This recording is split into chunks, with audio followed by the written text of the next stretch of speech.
இப்போ நம்ம பார்க்க போகிறது வந்து ஸ்கொயர் லேஷிங். ரெண்டு குச்சியை வந்து ப்ளஸ் மாதிரி, அதாவது 90 டிகிரி ஃபார்ம் பண்ணுற பெர்பெண்டிகுலர் ஆங்கிளில் கனெக்ட் பண்ணுறதுக்கு யூஸ் பண்ணுறது.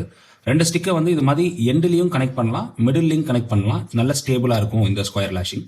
ஸ்கொயர் லேஷிங் ஆரம்பிக்கிறதுக்கு இந்த நிற்கக்கூடிய குச்சி, அதாவது இந்த வெர்டிக்கல் ஸ்டிக்கில் க்ளவ் ஹிட்ச் போட்டு ஆரம்பிக்கணும். க்ளவ் ஹிட்ச் எப்படி போடணும்னு தெரியாதவங்க க்ளவ் ஹிட்ச்க்கான வீடியோ அப்லோட் பண்ணியிருக்கோம், அந்த வீடியோவை பார்த்துக்கோங்க.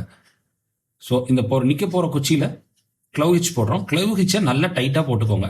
எக்ஸ்ட்ராவாக ரோப் இல்லாத மாதிரி போட்டுக்கோங்க.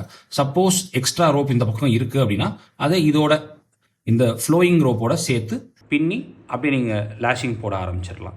இப்போ இந்த குச்சியை எந்த இடத்துல வைக்கணுமோ, எந்த டிஸ்டன்ஸில் வைக்கணும்னு நினைக்கிறீங்களோ அதை இந்த க்ளவ் ஹிட்ச் மேலே ப்ளேஸ் பண்ணிக்கோங்க. ப்ளேஸ் பண்ணிக்கிட்டு இப்போ இந்த ரோப்பை வைன் பண்ண ஆரம்பிக்க போகிறோம். எப்படி வைன் பண்ண போகிறோம் அப்படின்னா, இந்த படுத்திருக்க ஹரிசாண்டல் குச்சிக்கு முன்பக்கமாகவும் நிற்கக்கூடிய வெர்டிக்கல் குச்சிக்கு பின்பக்கம் வர மாதிரியும் நம்ம காயில் பண்ண போகிறோம்.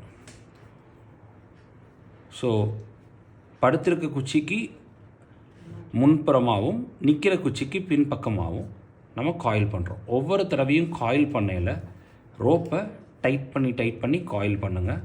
அப்போ தான் உங்கள் லேஷிங் வந்து நல்லா டைட்டாக இருக்கும். இப்போது இதில் எத்தனை ஃப்ரிஞ்ச் இல்லை எத்தனை ஃப்ளாப் இல்லை எத்தனை ரவுண்டு இது மாதிரி காயில் பண்ணணும் அப்படின்னா, குறைஞ்சது 4, அதிகபட்சம் 6.